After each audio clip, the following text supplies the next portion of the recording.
Dave from Nerdarchy, for nerds, by nerds, and today I am hanging out with Alex from Titan Bear Gaming. How are you doing today? Hey, I'm doing fine. I'm happy to be here.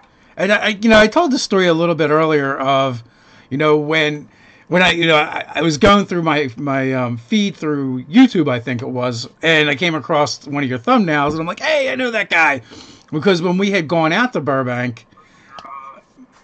Oop, echo. Apologies. There we go. No worries. I was like, my first thought was, what did I forget to close? But we went out to Burbank for Geek and Sundry, and we did the fan meetup, and you happened to come out, which was really cool. And then I ran into you again at Gen Con. So I think you're actually one of the first people to realize Mike Merles was in the building. That doesn't surprise me. He likes to go low key incognito mode when he's out places. Yeah. Like well, when I saw him standing there by himself, I was like, "How's Mike Merles just standing there by himself at the bar?" And I was like, "People here. Why is Mike Merles alone?" Yeah. So, well, sometimes that kind of like gets to me a little bit when I have different guests on, and I'm like, and people don't show up for the live chat. I'm like, don't you know who this is? Yeah, for sure. I think you're quite right that I think most people in the building there didn't quite know who he was. They're like, that's not Matt Mercer. Right? He's that other guy. He just wrote the game that Matt Mercer runs that you guys all watch. That's all. Yeah, no, it was pretty fun being able to meet up with you last year when you came down to Burbank, and then again in Gen Con, because we were, like I was saying just before the stream, we were kind of in the very beginning phases of getting our website set up, and we hadn't yet gotten onto YouTube, and we knew we were going to Gen Con, and then we got to Gen Con, and I saw you at Gen Con, and I was just like, it's Dave, I gotta go hang out with Dave. Which, yeah, it was super cool, and we really like it when people come up to us and talk to us. It's one of the main reasons why we go out to these things is because we want to run into the fans and the people that are watching what we do, and literally you guys are the ones that make it possible for me to stay home and do these live chats and not have to go to a 9 to 5. So we owe you guys a lot. Yeah, well, and further, since we operate almost entirely in an internet-only medium, I'm sitting here talking to a camera. You're sitting there talking to a camera. We're not talking to actual, we don't see humans here in the room with us. And so it's a little bit surreal to finally have human beings that are watching your material when you actually do get to meet them in real life. So, do you want to tell people about we'll start with what you do, and then we'll get into you're doing a giveaway today. Yeah. So we're definitely doing a giveaway. So my name is Alex. I am from Titan Bear Gaming. I'm the founder of Titan Bear Gaming. Titan Bear Gaming is a website and a YouTube channel. Those are probably the two things that we'll be best known for at this point. We have a board game store that we run online.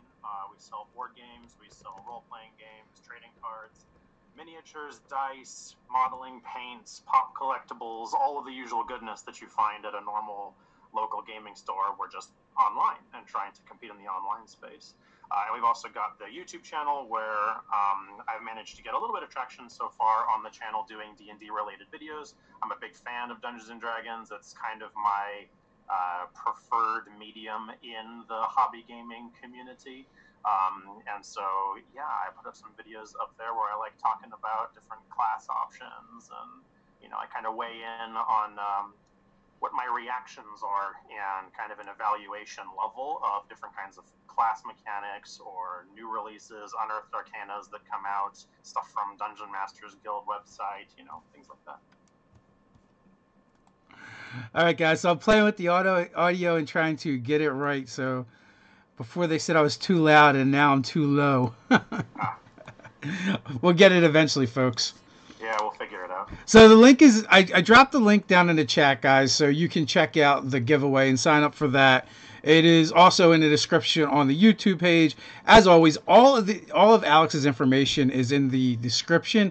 But it is not on YouTube, or not on Facebook or Twitch. It is over on YouTube. So if you want to check that out, that's where you're going to have to go to find that for the moment until you get it switched.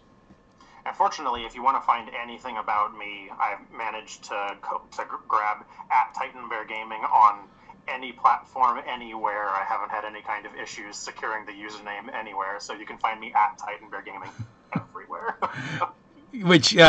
Which keeps it simple. Like that's the same thing with Nerdarchy. We just kind of like we stay on brand pretty much everywhere we go to make it easier. Yeah, and it's definitely good. Something that I think is actually really important to cover is what we're going to be giving away.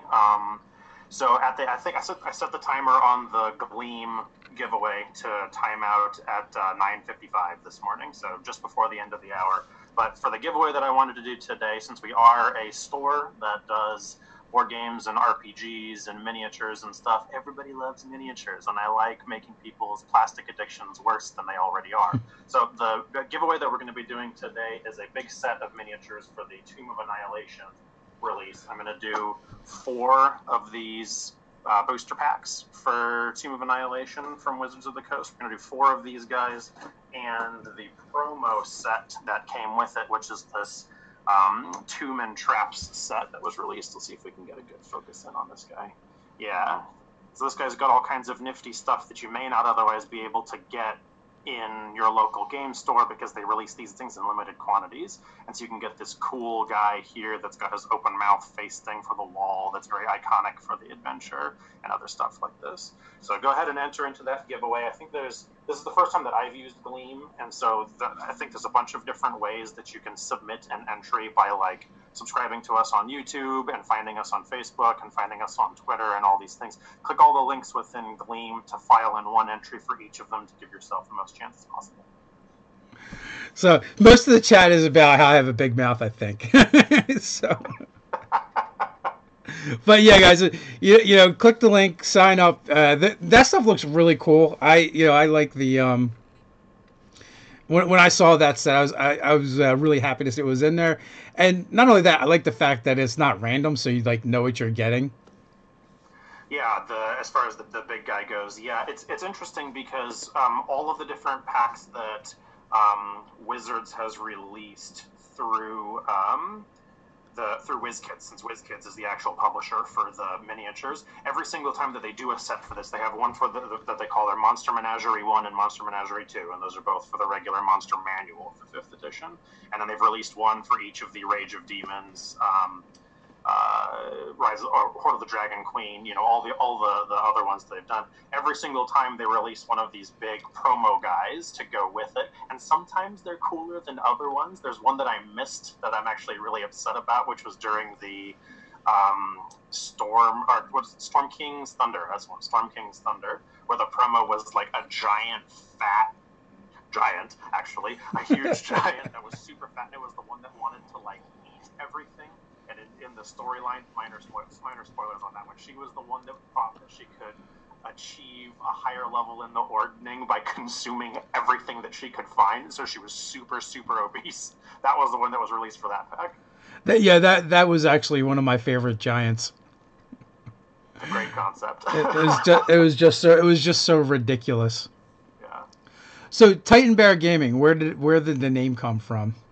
The name, actually, to be completely honest about it, was that when we were sitting down to decide what it was that I was going to make as far as a business was concerned, for going into business for myself, because Titan Bear Gaming, this is actually my second career. I was originally a graduate-level computer scientist working in Silicon Valley, and decided to take a break from that and pursue something on my own. And I was debating. It's a weird left hand, right hand in this case. But on one hand, I was debating opening a brewery, and on the other hand, I was debating opening a board game store. and one of my pals at the time, who was thinking about, who was helping me try to come up with brain space ideas and names and stuff, he was like, you know, it would be a really great brewery, Titan Bear Brewing. And I was like, oh, that's a great brewery name. But I think I'm going to open a board game store instead. So how about we just call it Titan Bear Gaming? We're like, that still works. It's very thematic. That'll definitely fit the bill. Yeah. So your audio seems to be coming in and out a little bit. Okay. I don't know. Oh, it's above you. Maybe it's when you look down. It's maybe it. So. Here, I'll try to stay back. Let me know if it continues to have trouble. Okay? No, it's better now. We'll adjust. So why not do both? Why not do both? Because you know what? If I could clone myself, this would be a lot easier of a process, and or if we could somehow figure out how to stretch some additional hours in the day, a few more hours of daylight. Maybe we could do both. So, I had done a little bit of home brewing at the time, since I was kind of testing out both career avenues. Then I was doing a bunch of home brewing stuff, and that could be time intensive. There's also some additional details in terms of if you're going to get a brewery started yourself, that it's not the kind of thing that you can just sit down and begin. It's the kind of thing that really takes almost 10 years of craft practice, making beer, learning the different techniques that go into it. There's a long timeline on being able to actually manifest that kind of dream. Brian Smith said we've got a brewery that throws D&D events. That sounds pretty awesome. I know here in Philadelphia we have Drinks and Dragons, which they kind of like once or twice a month. I think they invade some local pubs and take over the space and throw funny shaped dice while drinking. I love the brewery scene, man, and I think that most people generally are in agreement that there's a pretty good synergy between playing Dungeons and Dragons and drinking beer. Yeah, I have to concur there. Although I don't drink nearly as much as I used to. It's like you can count in months between times that I drink. Hey, Fantasy Grounds is in the house. Fantasy Grounds College, I should say. Thanks for the super chat. So, how much gaming are you getting in?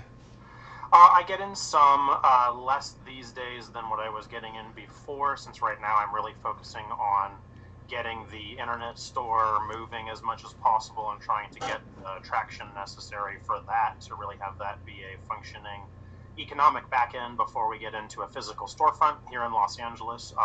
As you and I talked about before the stream, that we will be getting into a physical store. The physical store is where so much of the D&D and hobby games, board games community really thrives, by having a physical location, kind of a headquarters, some kind of gaming hall that you can go to. And so that's definitely on the list of things to try to get done in the next year or so. But yeah, in terms of overall gaming, I get a good amount of board gaming in these days, since I've got to do stuff for reviews and things for the website and making sure that we're buying the right stuff and selling the right stuff. Since we moved down here, we left most of the folks that we were gaming with behind when we were back up in the Bay Area, up in Silicon Valley, California. We moved down here to Burbank midway through last year. And before we moved, we had a couple of gaming groups that I was playing with, where we did some Pathfinder and we did some Dungeons & Dragons 5th edition, and that was where I really got hard into Dungeons & Dragons 5th edition. Since we got down here, it's mostly me and some family members of mine that had never played Dungeons & Dragons before, and so I was giving them kind of their maiden voyage of what is D&D. They didn't know what D&D was, aside from it being 2 letters of the alphabet arranged in a 3-character format. They didn't know anything at all about Dungeons & Dragons.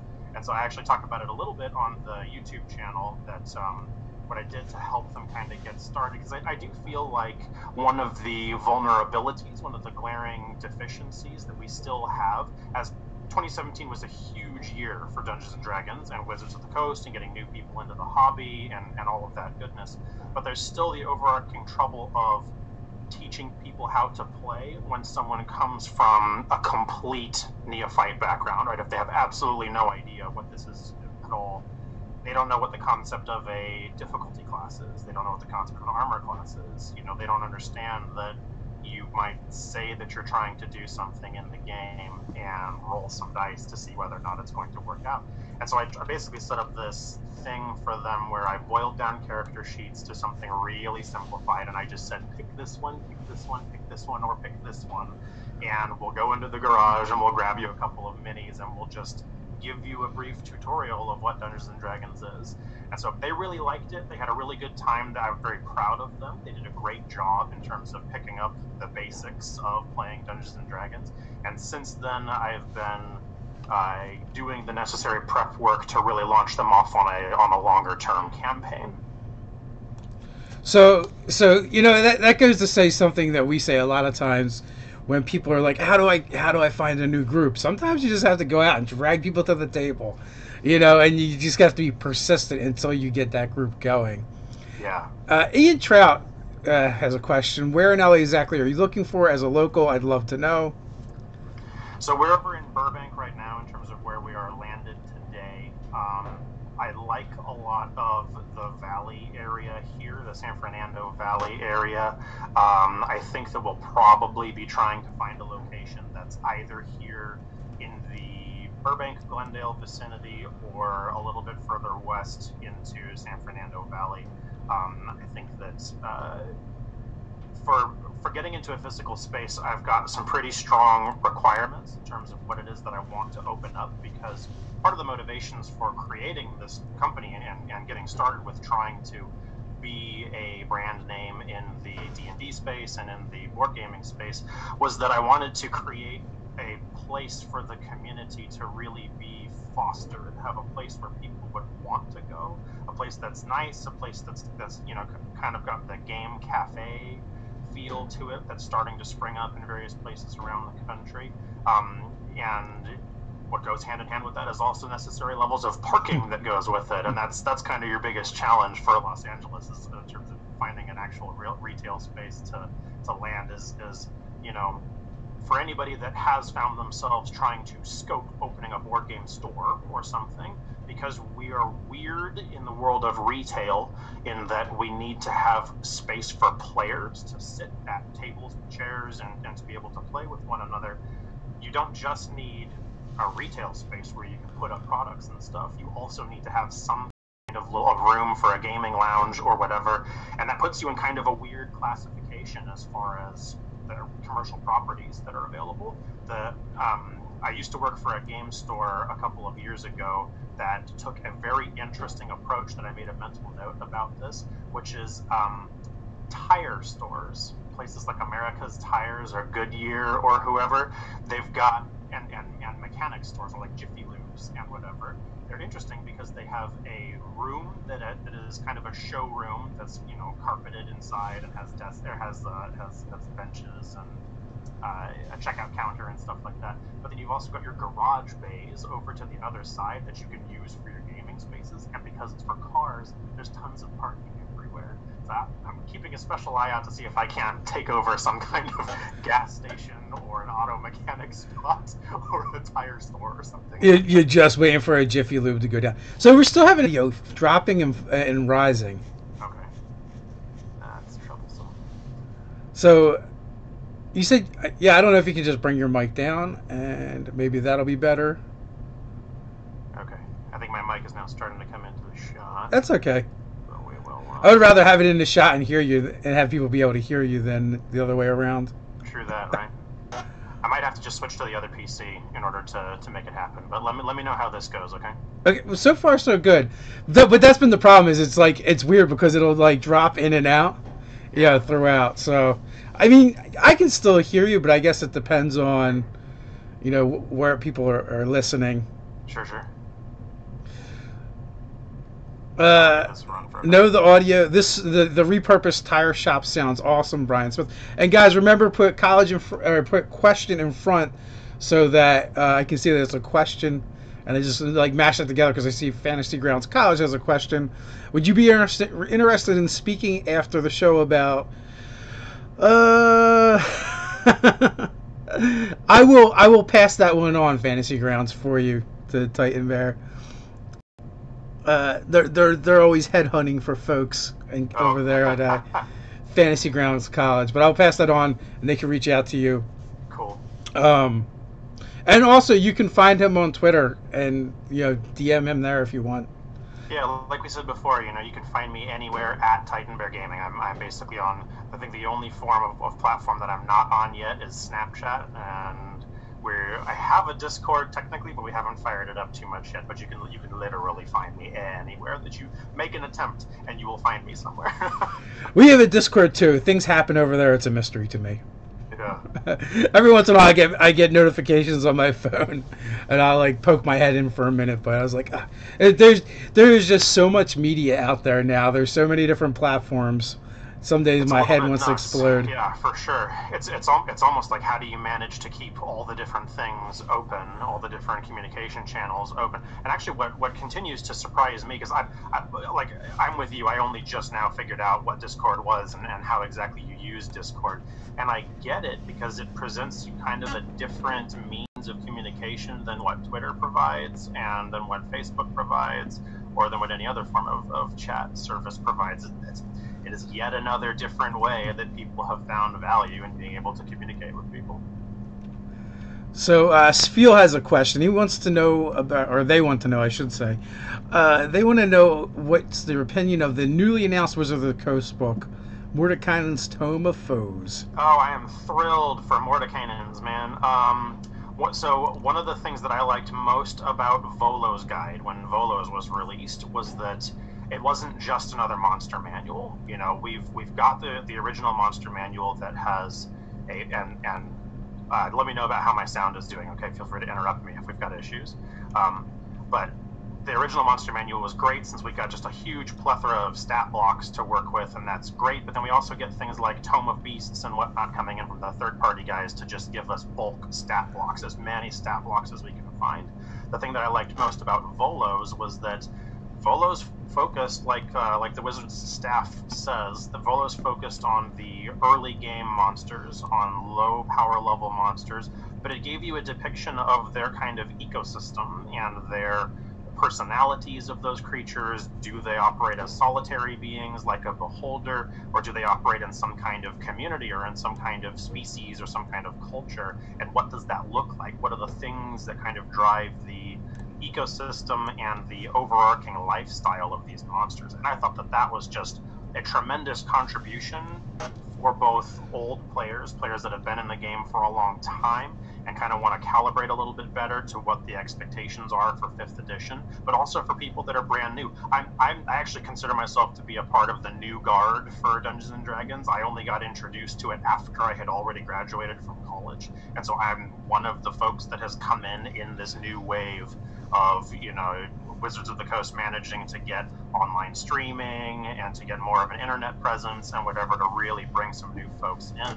And having a book that gives you that kind of detail about what the world itself operates like goes a long way to help bridge new folks to get the level of understanding that the older guard, folks who are accustomed to D&D for decades, already know about how orcs operate and how gnolls operate and how bugbears operate and hobgoblins and whatever else. I'm super excited for Mordenkainen's, that they're going to be doing a similar kind of concept, but for the higher power level creature. Really thrilled about it.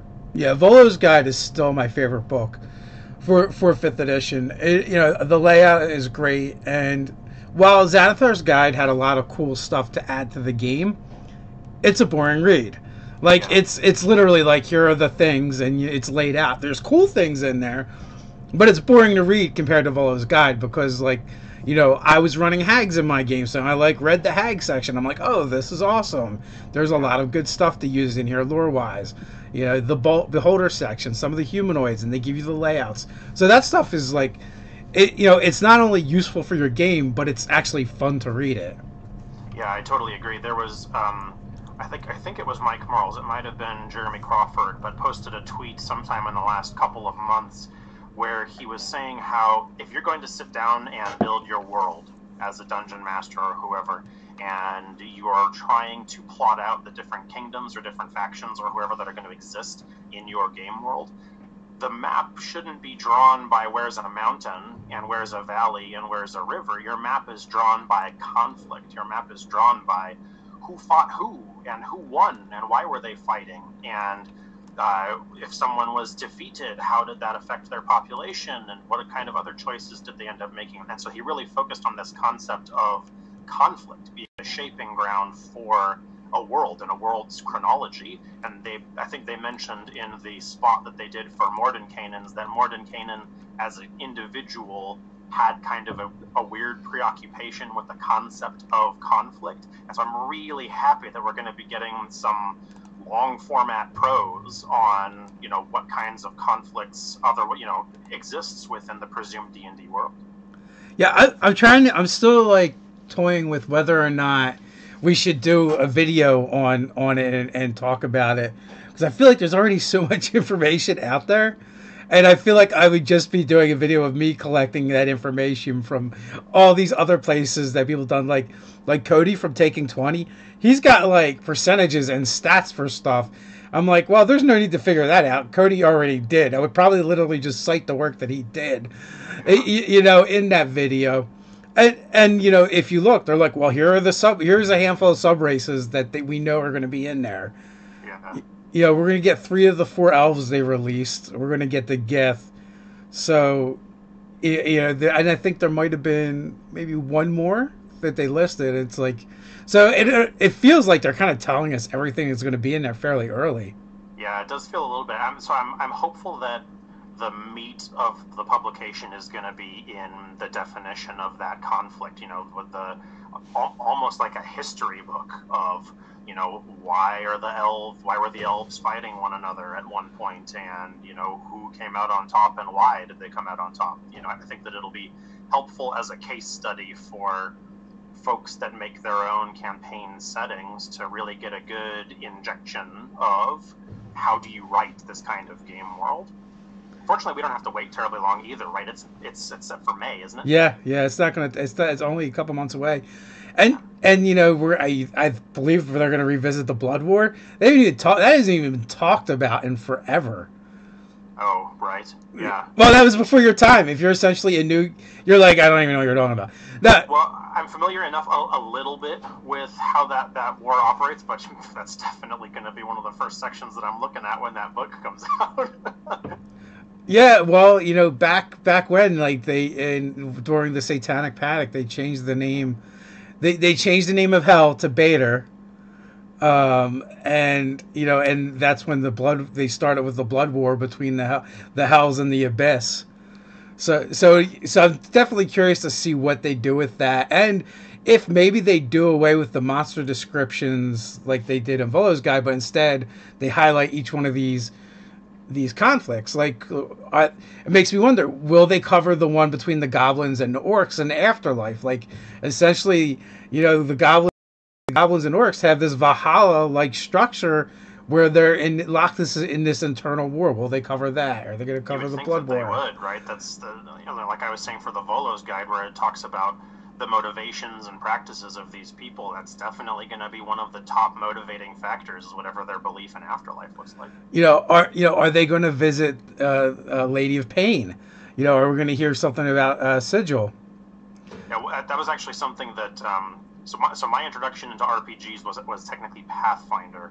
When one of my best friends was overseas in Afghanistan, he got introduced to Pathfinder while they were just waiting on the army base there, and he got back and was like, "Hey, I've done this crazy thing while I was over there called Pathfinder. Do you want to get started with this?" We're like, sure. And then soon enough, I took over the DM seat for that. But when I sat down and really started to sink my teeth into running a game world for that was one of the details that I had the hardest time with, was getting an understanding of what's the land, what is the physical world, who are all the creatures that are in it, what kinds of timeline, what kind of history have we had here. I think that a lot of dungeon masters, when they first picked this hobby up, they got more questions than answers on that front, and that was part of why I'm really happy to get this book. So David Silva has a question specifically for you. How often is the online store restocked? And will you be getting the Xanathar spell expansions for the spell cards as well? So we basically try to get anything that people are asking us for as quickly as we can. Something that may not be terribly well understood in the hobby games community is that because all the products that exist for role-playing games and for board games and stuff are advanced forms of publication, right? For a book, you mass-produce pages and covers, and you can just sew everything together, and it's all fairly linear and fairly easy to do. But in a board game space, you've got cardboard that you're printing on, you've got resin minis that you're probably working towards, you've got custom dice that you've got. There's all kinds of different details that go into your production runs that all feed into kind of an industry-wide shortage that regularly manifests, that just despite the best efforts of most of these major publishing houses and manufacturers, they have a hard time pushing out all of the necessary quantity for everybody who wants to buy one to actually get one. And so for us as a retailer, we regularly find ourselves in the position that there just ain't any more copies available for things. So it's a little bit hungry, it's a little bit starved. Trust that we will be picking up a copy as soon as we are capable of it.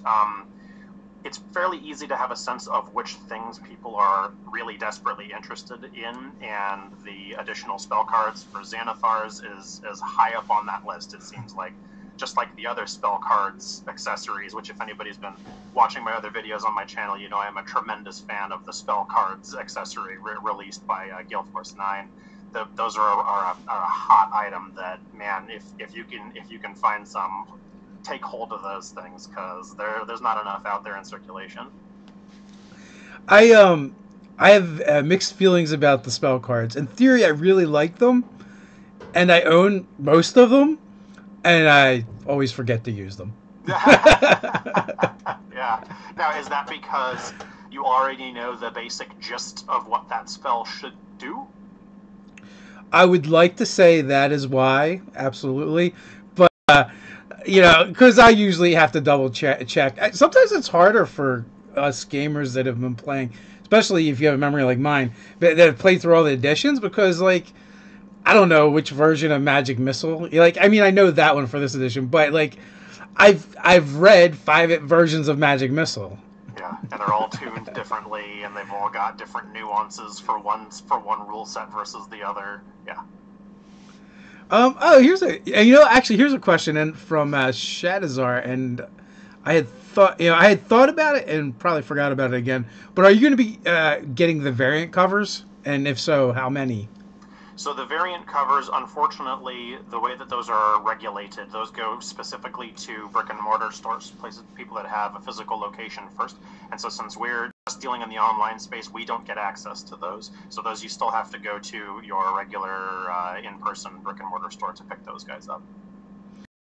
And I take it you're also under the same rules as far as like the release. You don't get the 2-week early release that the brick and mortar does. Yeah, exactly. And when it comes to Dungeons and Dragons stuff, we're buying things from the cheapest price point that we can find and then reselling it ourselves, since there's a lot of products that exist within the hobby game space that you're not allowed to carry unless you have a physical storefront. That's one of the things that we unfortunately just have to deal with. Have you considered like doing like as you get settled in where you're at, doing like a meetup or some way to kind of like pull people to you while you're looking for a store, and maybe provide start building community really? Yeah, absolutely. It's mostly been a matter of figuring out which is the right way to go about doing it. What seems to make the most sense. As a quick plug for watching right now that is here in the Los Angeles area, we do offer free delivery, free shipping for anybody who is in the Los Angeles County vicinity. So, we do give a little bit of a further discount for folks that are here immediately around us. I'm trying to find which businesses, as we've talked about before with breweries and whatnot, there's a whole bunch of places here that would, I think, work out really well from a synergistic perspective to be able to kind of do a co-hosted event thing, where we go to a brewery or we go to a bar or we go to some other kind of place like that and kind of host a meet and greet where we can, bring our vast collection of board games that we have and, start reaching out to people and help people find out some new games that they maybe haven't played before. Cody Smith says, when I'm playing, I have my nose in the book so much that I know them by heart for his spellcasters. Well, you know what I like nowadays? I love just having like D&D Beyond open, so I'm just like search for whatever it is I'm looking, it pops right up. Yeah, I know that D&D Beyond, since this season for Critical Role, they're now a mainstay showing up on Critical Role as far as a player aid is concerned. I've been hearing a lot of good things from folks that like putting up D&D Beyond as a reference material while they're at the game table. Well, it's one of those things, right? I if you can see the stack of books over my right shoulder here, I can like take these to the place where I'm gaming, or I can bring like my phone or a tablet. Yeah, one little object. Yeah. So And from DMing standpoint, I usually just have tabs open to the things that I want, Yeah. and it makes it. Actually, to respond to the chat question also, I also am in the camp where I'm blessed with a good memory, and so when it comes to recalling details about this particular rule set, I'm pretty good with it. One of the things that I like most about the spell cards is that I can just hand them to my player and say, "Yep, now you're responsible for having this information," so that I don't have to be the one who remembers this. Oh, you don't know what this is? Good thing you've got that piece of paper sitting directly in front of you that tells you what range requirement it is or whether there's a somatic component for that spell. You know, I've done that as well, and then the problem ends like they end up scattered all over the table, and then you have to try and get them all back and then put them in some semblance of order. Uh, One of the forays into playing with my family and my daughter playing, she was playing a bard. She would use her spells like she was choosing Pokemon to fight, though she's never played Pokemon. I choose you, Fireball. Yeah, pretty much. Yeah, cutting words. I choose you, or no? What is it? Vicious mockery. Yeah, I like it. Ian Trout says, "When will you guys be hiring? I can audition to GM." Nice. I think they need to find a store first. Gotta find the store first, but actually, since you asked the question also about trying to get the local community outreach and kind of doing the meet and greet kind of thing too, I have a couple of other plans in the works that I'm not going to say too much about, but I really want to start getting a feel for and maybe getting some contact information from folks that are dungeon masters in the Los Angeles area. There's this kind of a larger project that I've got in mind that I'd like to be talking to people who are here that have a talent for dungeon mastering and would like to maybe do something extra with it. Oh, let's see. Details forthcoming. So Fantasy Grounds wants to know how you keep track of virtual sales and physical stack as far as inventory control. Usually there's software that kind of does that. Yeah, exactly. There's getting the store set up is actually not that big of a deal. There's a lot of all-in-one style software that you have these days that does its very best to try to simplify that kind of thing for you. None of it is excellent. I will say that. There's still a level of physical labor and a level of tediousness that you have to deal with when you're putting this kind of thing together, but it's better than it used to be. I mean, I think that you're kidding yourself if you think that running a shop of any kind is going to be efficient and easy and have the wheels greased for you, because at the end of the day, you've got objects that you're trying to huck, and it's up to you to organize it, and it's up to you to keep things straight. And Dave, you and I were talking about actually at the beginning of the stream about how when you're trying to work with social media as a platform for talking to your communities and whatnot, that it can be kind of difficult to anticipate changes that things like YouTube's background will do, or any changes to Twitter algorithms or wherever else. The same kind of thing also applies for the software that you're running, trying to do an online storefront.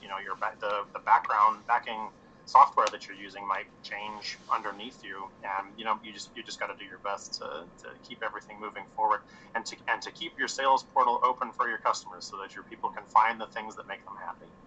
Yeah, I mean, that literally happened to us Monday, where we had been using Restream to broadcast to 3 different platforms, and YouTube changed something, Monday. Don't know what, but it changed, and, the stream keys weren't working the same way. So we found out during the stream that we're going to, Facebook and Twitch, but not on YouTube where we usually hang out. So, and you're always just like figuring these things out. Any kind of platform that you're using, and when it's not yours, sometimes it feels like you're trying to run across quicksand. I know what you mean. Yeah, for sure. And occasionally, make no mistake, occasionally it works out in your benefit, right? We started up our YouTube channel last November. I think November 1st was when I posted the first smattering of videos that we had recorded. And as a brand new channel, you know how it goes, trying to get your original levels of traction to actually start getting some visitorship and some viewership. And then it was early January. It was like January 5th or January 6th or something this year that we woke up on Monday, and all of a sudden, we were just starting to get traffic. We were starting to get subscribers. People were just starting to. It was 3 subscribers an hour, 4 subscribers an hour, 6 subscribers an hour. Whereas every day before that, it was, kind of a trickle thing that we might get 1 sub a day or one every week or so, And the only thing that I can anticipate for that is that, YouTube had been talking about making algorithmic changes to. They had changed their partnership program, the details for getting your ad revenue stuff moving and all that nonsense, but also in terms of the heuristics for how they pick suggested videos for people. And the only thing that I can guess is that it happened to work out in our favor, because then all of a sudden people were actually seeing our videos and decided they wanted to follow us. Yeah, you know what? I that sounds about right, because your videos started showing up more recently for me, and I hadn't seen them before.